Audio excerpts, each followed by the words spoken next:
Good evening and welcome to the City of Warrenville Community Development and Planning Committee, Committee of the Whole regular meeting on Monday, May 8th, 2017. Clerk, may I please have the roll call?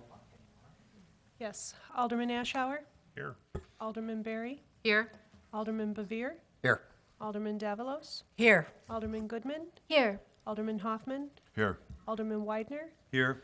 And Alderman Wilson is excused this evening. Thank you. Will everyone please stand and join me in the Pledge of Allegiance? I pledge allegiance.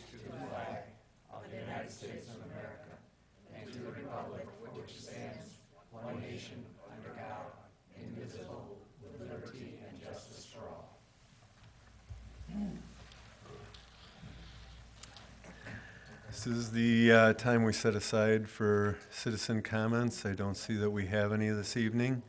So we'll go ahead with officials and staff comments, beginning with Mayor Brummel. Thank you, Mr. Chairman. Two things to remind folks of things coming up. As of the 12th, we're starting our, I believe, the 16th annual Mayor's Fitness Challenge in Warrenville. 6th. I knew there was a 6 in there somewhere. Couldn't be 16 because I haven't been mayor 16 years. Correct. The 6th annual Mayor's Fitness Challenge, and you can go on to our website to sign up at any time, right? We're not starting until the 12th. It's an 8-week attempt to get us all a little more active. You don't have to be an athlete. Any activity that you choose to turn in for your minutes is acceptable. We have a little friendly competition between me and you because I put my minutes every day and you put your minutes in, and you can see where you're at as far as keeping up with me. We get a t-shirt at the end if we get our 1,500 minutes in. There are several special t-shirts for the person that beats me by the most, and for the highest man, highest woman, and the highest young person, male and female. So we have special t-shirts, and this year as an extra bonus, we're gonna have trophies for the top 10 minute getters.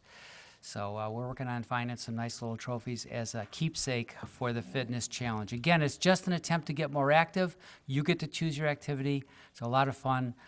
So go to the website and sign up, and we're starting on the 12th. On the 20th, we have our annual bike rodeo, which has turned into a really, really nice event. We have great volunteers who come, bring helmets for the kids if they don't have helmets. We have bike mechanics there to work on the bikes if they need some work. We have get your picture taken with the mayor and take it home. We have the course, of course, for the little kids to go through, and we have, I believe, 20 bikes this year that we're giving away. Is that correct?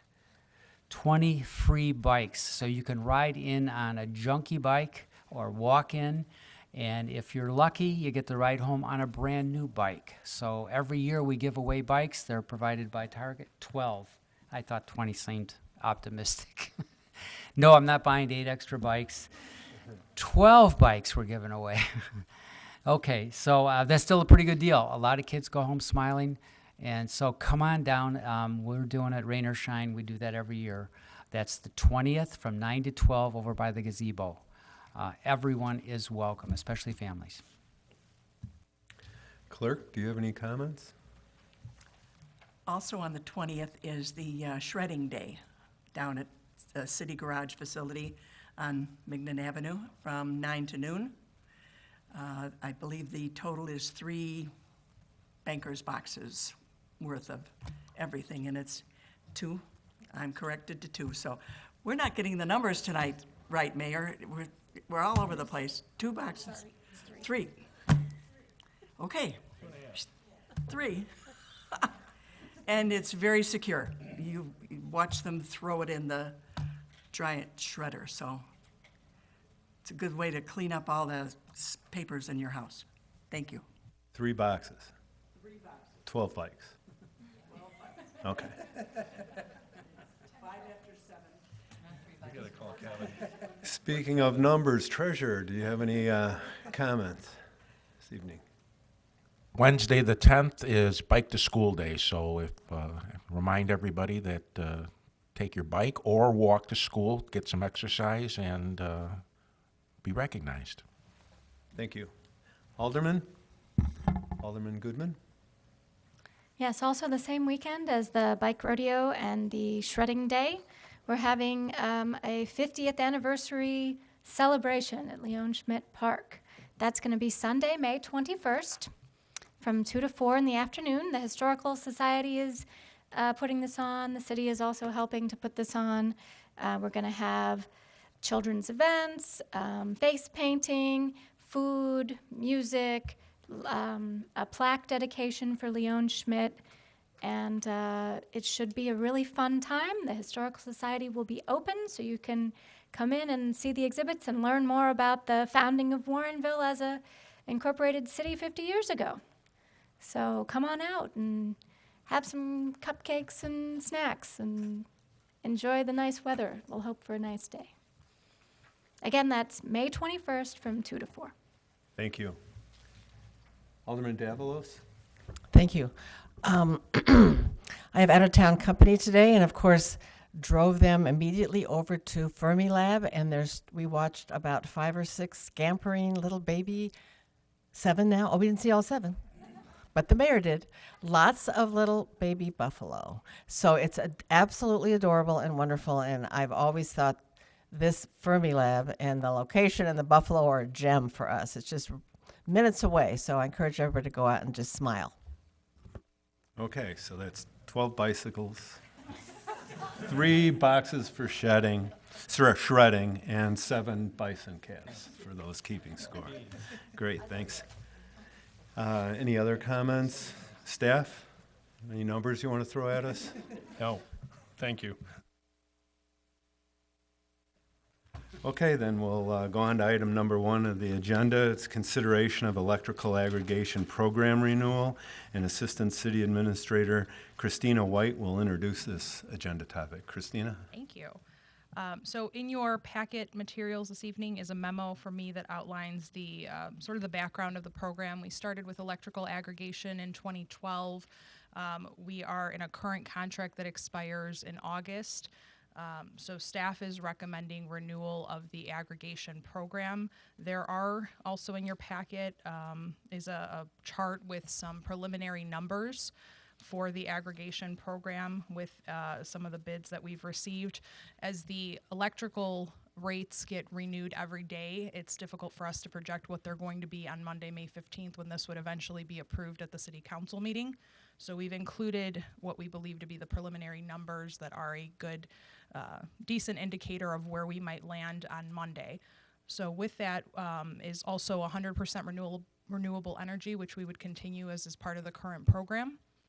David Hoover is here with us this evening from NIMEC, which is the city's electrical aggregation program broker.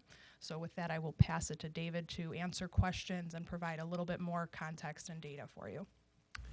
Thank you, and welcome, David. Thank you very much. Appreciate that.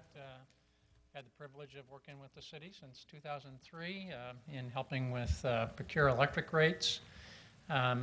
Again, just by way of background, municipal aggregation is a program by which you, the city, can negotiate and see if you can find lower electric rates for your residents' home electric bills.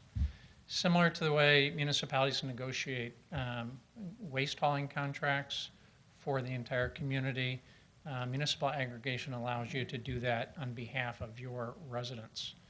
And you've had the program in place since 2012. The first few years of the program, very successful. We implemented it. There was some significant savings that were achieved. Shortly after we renewed the last renewal 3 years ago, if you remember back to 2015 when gasoline was $4 a gallon, there was a correction in the commodity prices. And as a result, the ComEd rate was able to take advantage a little bit more of the short-term rates. That rate has actually dropped down a little bit underneath your program currently. But still, all in all, any resident who's been with the program since inception has saved a little bit over $100 on their home electric bills, and it's entirely due to the city's doing. We work with staff to go out to give an indication to you of what we see in the marketplace. We've taken your aggregation profile to the suppliers, and we're pleased that that the results that we're getting now should allow us to continue the program should allow us to come in right at or maybe a little bit below the ComEd rate, but your program would feature 100% renewable power versus ComEd's, which essentially has no additional power other than the required minimums by the state. Let me stop and see what questions you might have. Thank you. Questions? Alderman Goodman? So I was trying to look at this Exhibit A. I know it's projections and it's very tentative, but I'm guessing all the zeros is just no bid or no information? Correct. Some of the suppliers, it's a busy time. So the ComEd rate for the residential rate was recently released in mid-April. And so there's been a flurry of activity. Some of the suppliers are a little overwhelmed, and they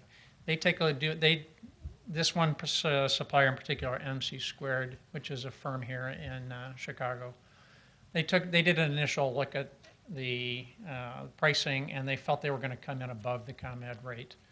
So they just said, since we're scrambling, we're going to take a pass on this particular one. Mid-American also is a smaller firm, and since we were just looking for indicative rates, they chose to take a pass. But if you look at the Dynegy quotes, Dynegy has been the most competitive supplier we have had, actually over the last 3 years. And so we feel this well represents, this gives you a very good indication of what we expect to look at when we get final pricing next week. Okay, and my other question was what the pass-through charges are. Most of them say no, but... Yeah, actually no is good. They're included in these prices are a number of regulatory charges for grid charges. So we're part of a 13-state regional grid. It goes out to the East Coast. There's a number of charges to ensure that there is ample power and that is delivered in accordance with, good sound practice. There's a regulatory body that oversees that. They issue a number of different charges, and again, we embed them in these prices. Many of these are known 3 years in advance. However, there are occasions when the regulators will change the pricing midstream. A pass-through, which we refer to as, does the supplier have the opportunity to pass those charges through to your residents without your approval? And when we say pass-through, can they do that? No is the optimal condition, so that you will be aware of any situation where a price increase would be passed through due to these regulatory changes. But again, first it would have to have your approval, or if you don't approve, then you could unwind the transaction and roll everybody back to Commonwealth Edison. It just protects your residents, and no, again, is ironically the optimal choice. So just take one step back there. You said that they usually know these fees 3 years ahead of time. Correct. But I think it said in the memo that we were only going to be recommending a year or two. Correct. So anything that would be proposed in a 12 or 14-month term would be, including and taking into the existing rate, these regulatory rates that we've known for a long time already. That's correct. They're published. They're made available. The suppliers have factored them all in. However, regulators can change their mind.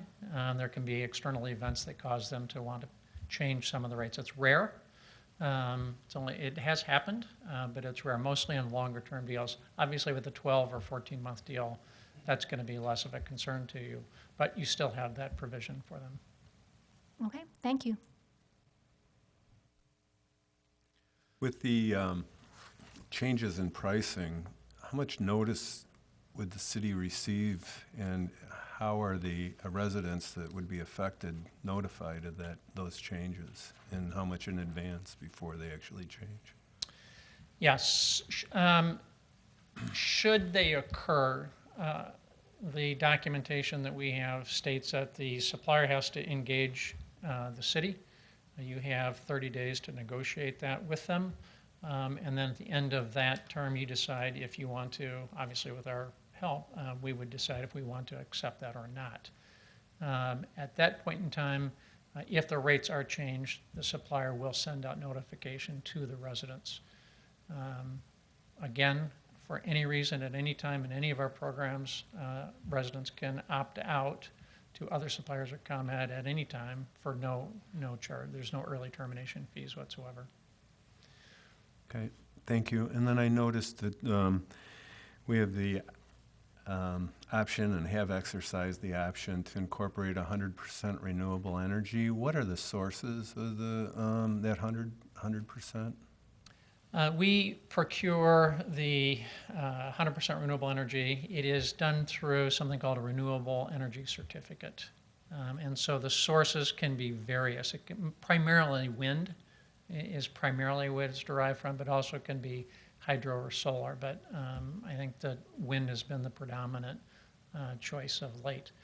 The supplier will then go out and purchase these renewable certificates that are derived from the generation of that power. And that's the way, because we can't take a power cord from one of the wind farms out in the middle of the state and plug it into Warrenville. It's all fungible. And so as a result, anybody who says they're 100% renewable does it through something called renewable energy certificates. So they would purchase those on your behalf. Are you seeing any changes in the percentages among those 3 different renewables that you mentioned? Yeah, just over the last few years, wind has grown quite a bit. Solar is just starting to catch up, by the way, just in the marketplace, but that's been much more recent and primarily out in the West. But wind, Texas is really big, Indiana is big, we have some here in Illinois, and Iowa is very large in wind. Okay, thank you. Are there other questions? If not, I'd entertain a motion. Alderman Goodman? I'd like to make a motion to recommend that the City Council pass a resolution authorizing Mayor Brummel to execute an agreement with the winning electrical power supplier under the Electrical Aggregation Program, subject to review by the City Attorney and the City Administrator. Okay, we have a motion and a second. No further discussion. All those in favor say aye. Aye. Opposed? The motion carries. Item number 2 is consideration of the updated building and fire-related codes, and Chief Code Official Dale Engbrandson will address this topic. Welcome, Dale. Thank you. I know we had a lot on the agenda tonight, so I'm going to try and make my presentation brief and then save more of the time for answering questions or concerns you might have regarding the packet. Our building codes are a bit overdue for updating. Last time we had it done was the 2006 codes. We're now in the 2015. So it's been more than a decade since we've done it. And actually the recommendation for code updates is about every 6 years or every other cycle. Preferred would be, of course, every 3 years, but it's a little bit difficult to try and keep up with that. Staff determined during the process of updating the codes that it'd be very beneficial while we were at it to start looking at overhauling the entire Title VIII in the ordinance or in the municipal code. Title VIII, which pertains to building regulations, has had several changes over the years and additions, making it very difficult for staff to navigate it. Title VIII includes plumbing, electrical, registration of contractors, fees, building codes for both residential and commercial. And it's kind of scattered throughout the entire title rather than being in order.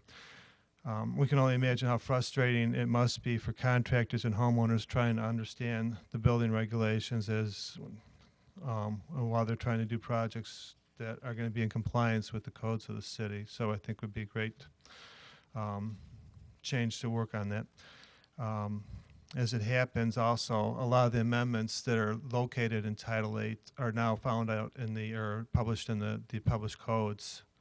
So it's kind of a redundancy if we keep them in there, and can be also conflicting with what's perceived. We believe that changes will produce a more effective understanding of our expectation for our contractors and homeowners doing construction projects in this community.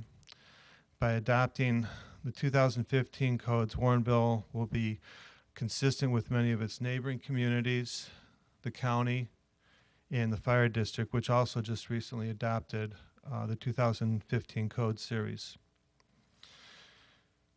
By updating our codes, we assure newly constructed buildings will be able to better withstand the changes in the climate that have brought in stronger storm conditions, damaging winds and such.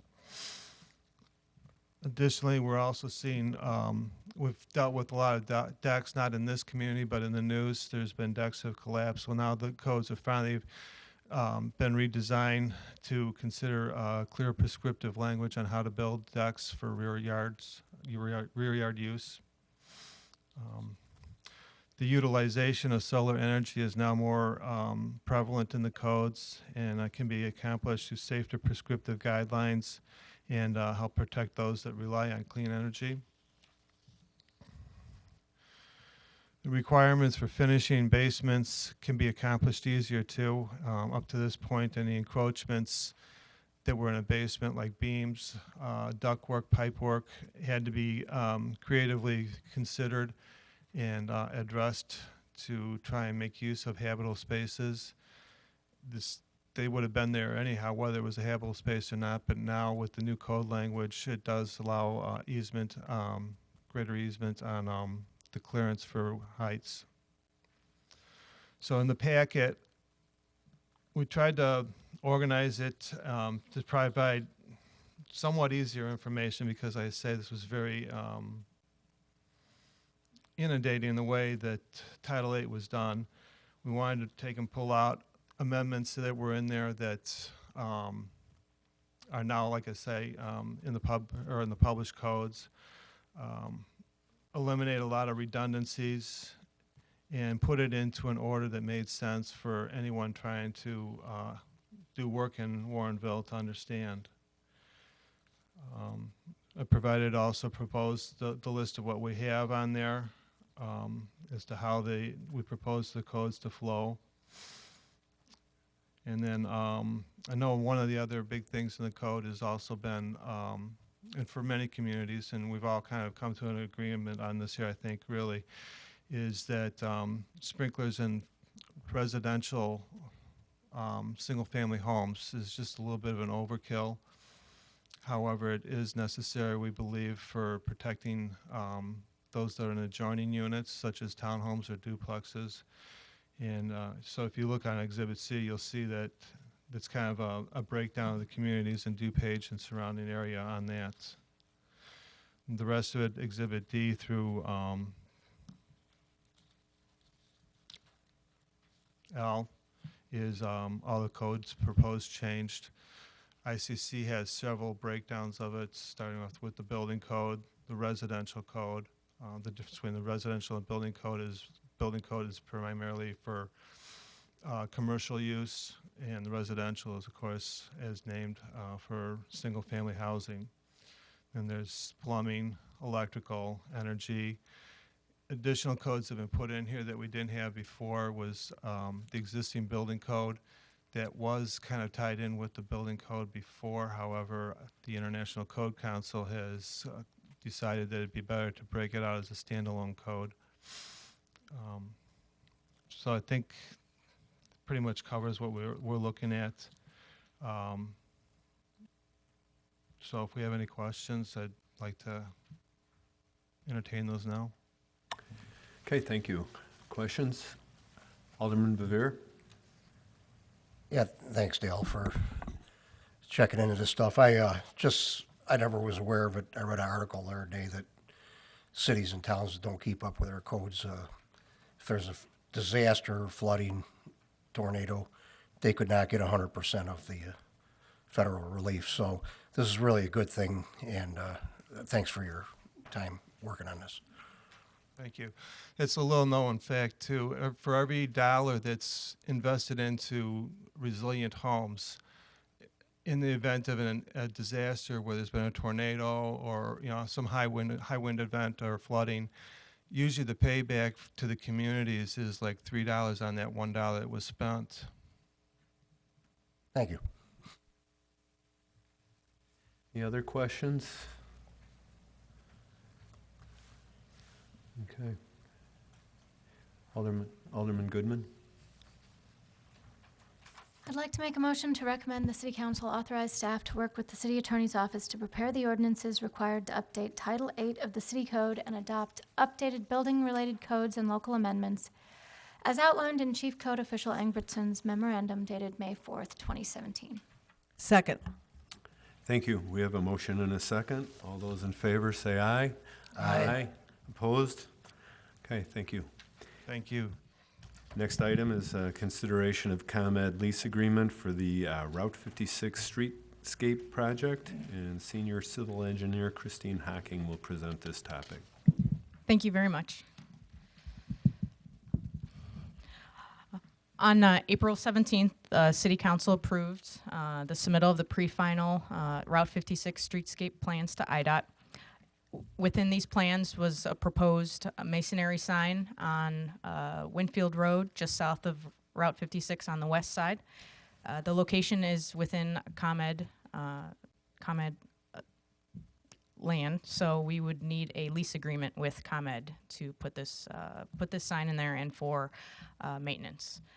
The lease that's attached in the documents goes over everything from the cost on a yearly basis to the overall lease agreement year time, which is 5 years, as well as other applicable potential taxes and renewal language. The city attorney has reviewed it, provided comments that we went back and forth with ComEd, asking them to change some statements, and they're related to, they had a statement, for example, about signs, that no signs can be placed within this leased property, but you know, we're actually putting a sign in there, so if they changed that, they amended that, obviously. So if there's any questions regarding the sign lease, I can attempt to ask. Alderman Goodman.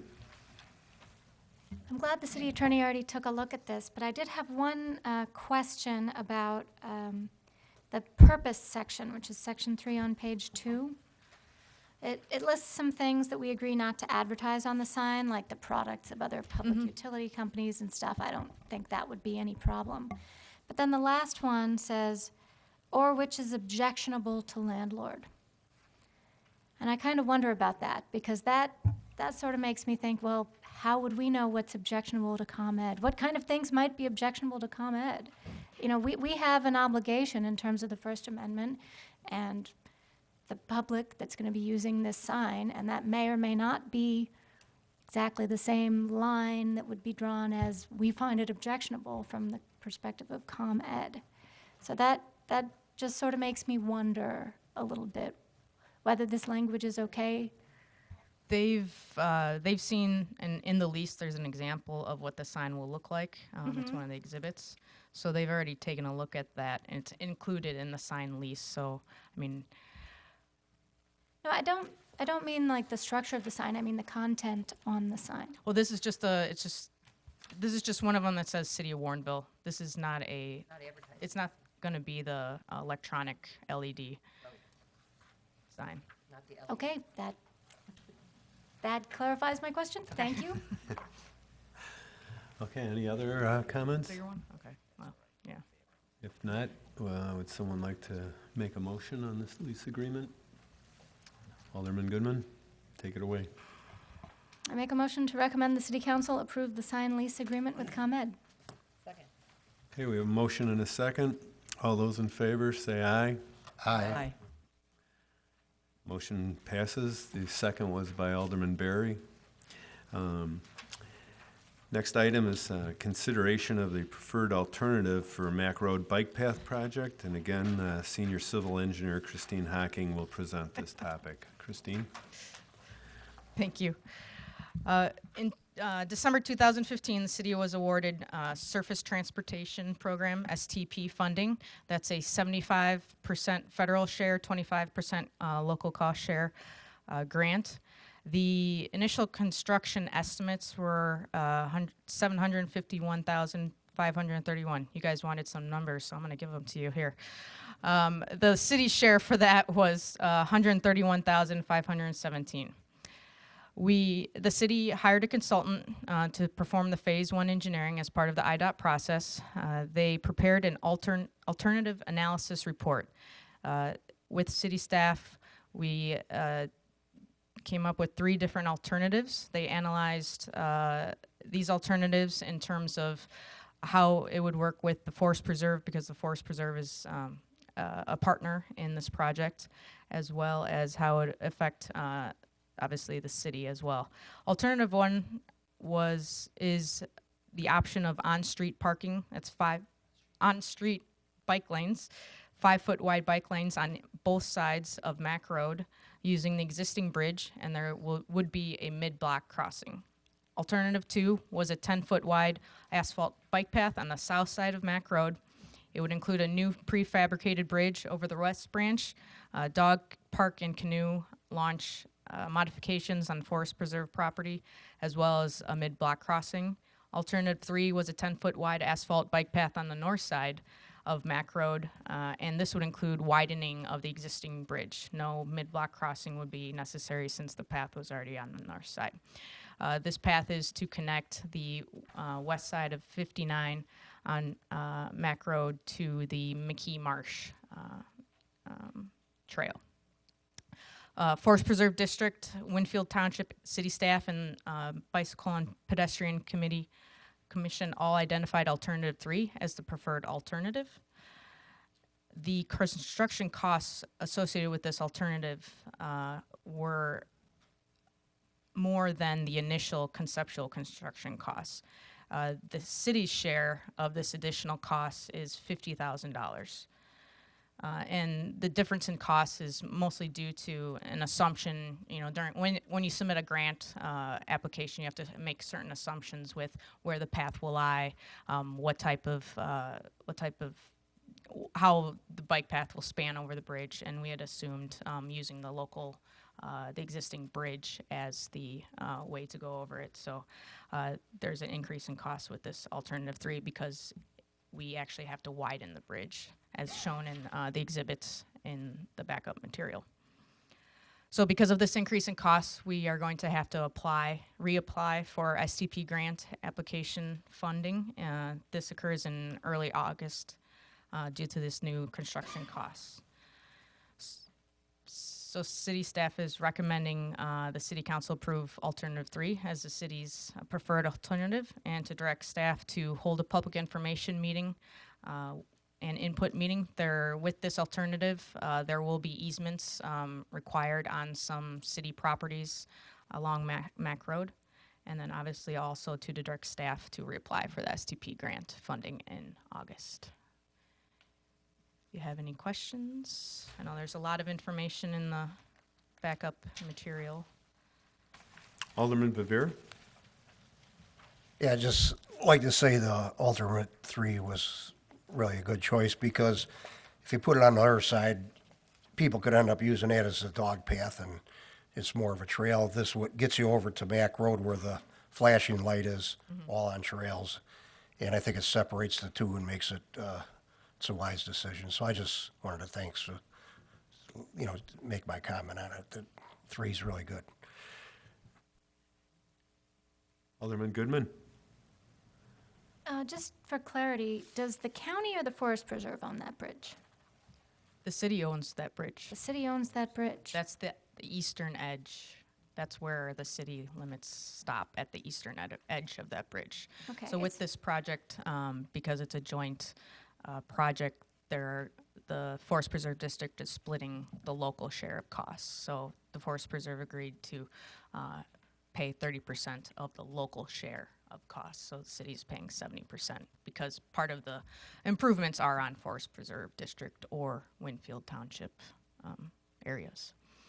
Okay, so how old is the bridge? And it's relatively new and it's in pretty good shape, right? It's old enough that we cannot find the existing bridge plans. Oh. I believe the last time it was rehabilitated was in the 80s. So we've actually been trying to find the plans within the city. The township actually doesn't have them, and the Forest Preserve doesn't have them. So. Oh gosh. Yeah. The recently learned that IDOT is going to be reassessing the bridge. They do it every so often to see if it's the structural integrity of the bridge. So there's a threshold for that. If it's under a certain threshold, you can apply for grant funding, similar to Williams Road Bridge, I believe. So IDOT's going to be reassessing the bridge to see where the rating is. If it's lower than that, then we can actually apply for funding to do some of the potential bridge work on there. Okay, but we don't think it's necessarily structurally problematic right now. I mean, No, not to the point. no, yeah. not that we know Not of, that- and certainly not that we're, you know, yeah, not to the point where it need to be replaced soon. Correct. So if we're investing money in expanding it, and you know, we still want this bridge to last a while longer. Correct. Because even if it was built in the 80s, well, I mean, the lifetime of a bridge is about, what, 50, 70 years? Something like that? It was rebuilt in the 80s. In the 80s, It yeah. was in existence in its Since the present conditions, I think, in the 60s. Since the 60s, yeah. Ah, so we may be toward the tail end of that then, 50 to 70 years. Okay, well, I would like more information when you have it as we go along with this project. Because certainly, you know, investing a lot of money only to just tear it all out and replace the bridge in short order wouldn't be a good idea. Definitely, we would want to coordinate any type of improvements to the bridge for the structural integrity of it as part of this project. Okay, thank you. I'd just like to comment, I think this is a great project to see established. I think more than any other trail project, we hear about the need for establishing something along Mack Road, and we also receive comments a lot of times that our community is somewhat separated by Route 59 and some of the major roadways, and certainly this improvement in this project, you know, moving along will help to create those, you know, community connections and also offer people on the west side of 59 an opportunity to get in and explore along the West Branch Regional Trail and Blackwell and some of the other outstanding sites that are along the east side of 59. So also like to thank staff for, you know, remaining alert to these outside funding opportunities that don't end up necessarily, you know, being taken on in total by Warrenville residents. We get this outside funding frequently, and it helps us to make these great improvements. So with that, does anyone care to make a motion? Oh, Ron, did you have a comment? I just wanted Director to Menser. I just wanted to call attention to the fact that the feasibility of moving forward with this potential improvement is in large part because of the Forest Preserve District's cooperation. And that cooperation, I think, is can be tracked back or traced back to the intergovernmental agreement that the city and the Forest Preserve District entered into, which allowed or is going to allow city water to be extended up to the Forest Preserve District's maintenance complex this construction season. So I just want to call attention. This is another example of when you have positive intergovernmental cooperation relations, what you can do when you work together. So the Forest Preserve District is going to cooperate with these improvements, and they're actually going to be picking up 30% of the costs, as Christine indicated. So I didn't want to leave that alone because it's a big deal. I mean, it's a lot of money that they're contributing, and they've been a very positive partner in the discussions so far. Great, thank you. Alderman Berry? I'd like to make a motion to recommend the City Council approve alternative number 3 and direct staff to hold a public information meeting and reapply for Surface Transportation Program grant funding in early August. Second.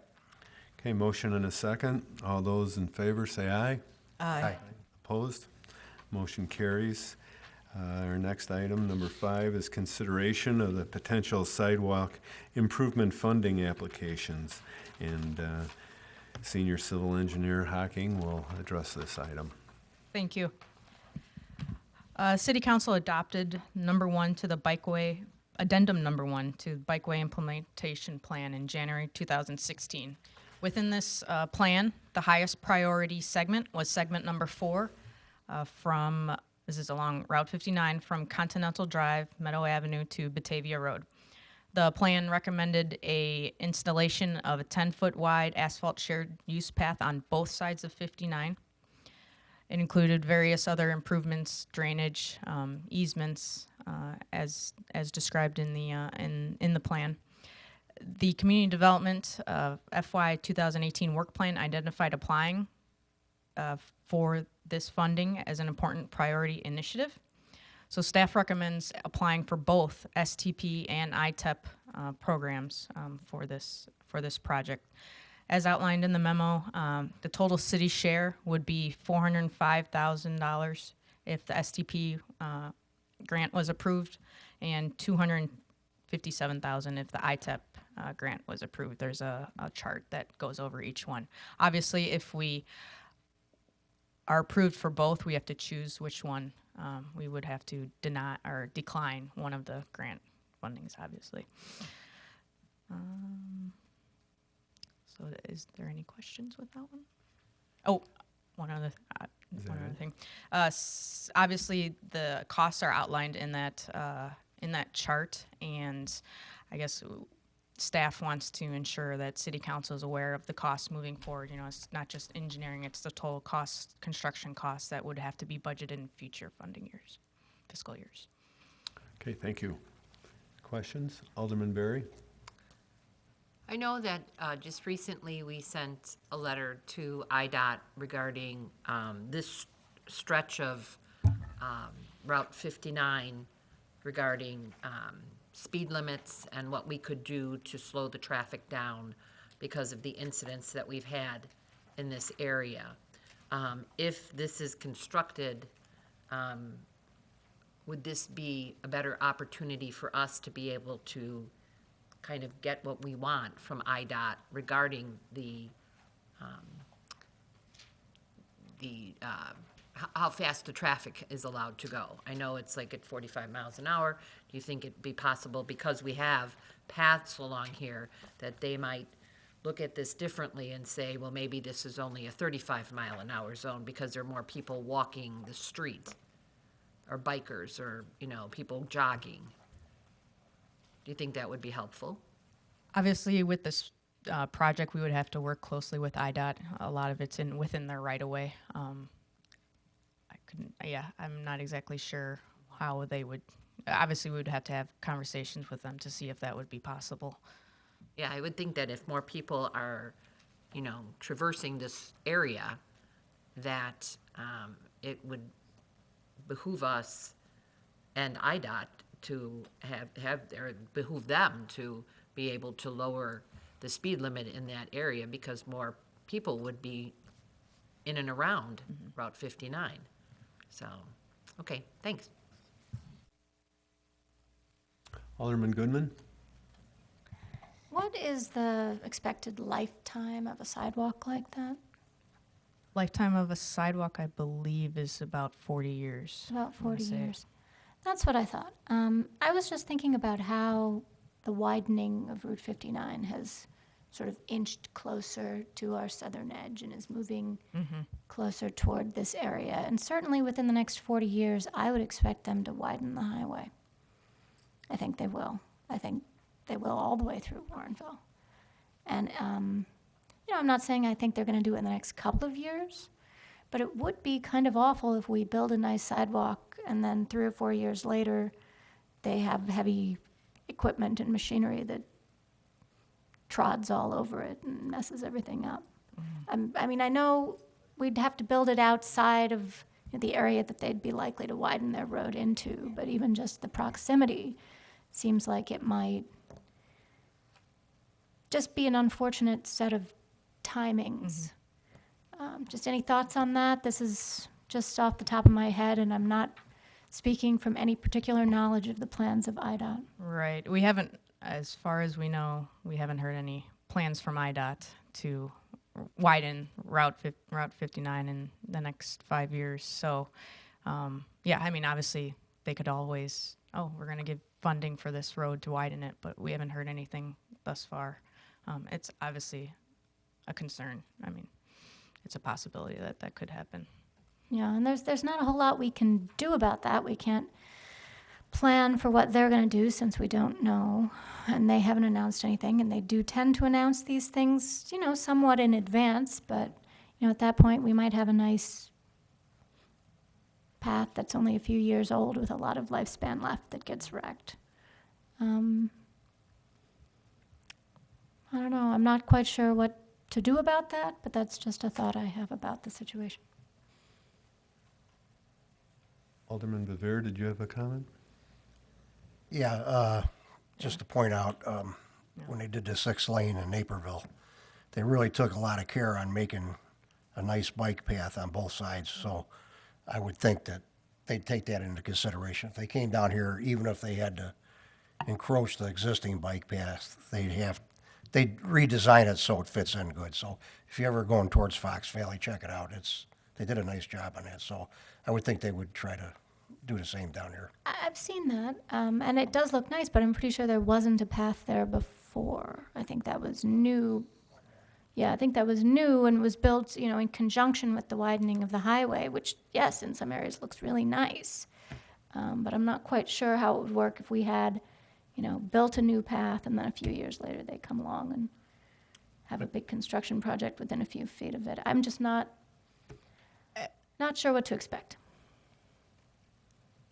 As part of the project, we will be obviously submitting to IDOT, and they will have the opportunity, obviously, to comment and suggest locations and location where exactly the sidewalk would go in terms of like width from the existing road. They would be more than likely required when they build a new stretch of road to take into consideration intermodal opportunities such as bicycling and pedestrian as part of that construction project. So if we had something in place, more than likely they'd be under a requirement or federal legislation to replace it with consideration for bicyclists and pedestrians. Correct. Yeah. So, okay, another exciting improvement to look forward to. Will improve, again, the connections in the city for pedestrians and bicyclists. Would anyone care to make a motion? Alderman Berry? I'd like to make a motion to recommend the city council direct staff to apply for the Surface Transportation Program and Illinois Transportation Enhancement Program funding for priority number 1, Route 59, Segment 4, from Continental to Batavia Road. Second. Okay, motion and a second. All those in favor, say aye. Aye. Opposed? Motion carries. Next item is consideration of Route 59 Plat State of Illinois right-of-way dedication, and Senior Civil Engineer Christine Hocking will address this item. Thank you. On April 20th, 2017, the City Council approved the development agreement with Duke Development that requires the section of Route 59 located between Prairie Path and Ivan Albright to be widened in conjunction with the Duke Parkway Route 59 signalized intersection. IDOT's requiring additional right-of-way to be dedicated along 59 frontage of the Stalin and Duke properties, and they're requiring the city to sign the plat acknowledging the memorialization of this dedication. So a copy of the ordinance is in the backup packet as well as the actual plat of dedication to be signed. If there's any questions on this. Alderman Goodman? I'd like to make a motion to recommend the city council pass an ordinance approving the plat of dedication for Route 59 right-of-way. Second. Okay, we have a motion and a second. We might first want to hear from Alderman Bevere. Did you have a comment, Alderman? Just a question. I don't know if we could include it into the project if they're widening there.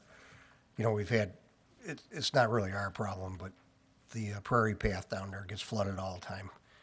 And I don't know if there could be any issues tied in with the DuPage County Highway Department and the state to try to you know, if they're widening it there at that time, to maybe do something to correct that. That's just something to throw into the, I can look into that. I think Yeah. right by the bridge over there, that's where they're tapering it back down, so there's not actually any. yeah, I don't know if, it's because the water does run under the 59 at some point there, and I don't know if they could make a better retention area or something, I don't know, but maybe there's nothing they can do, but just a thought.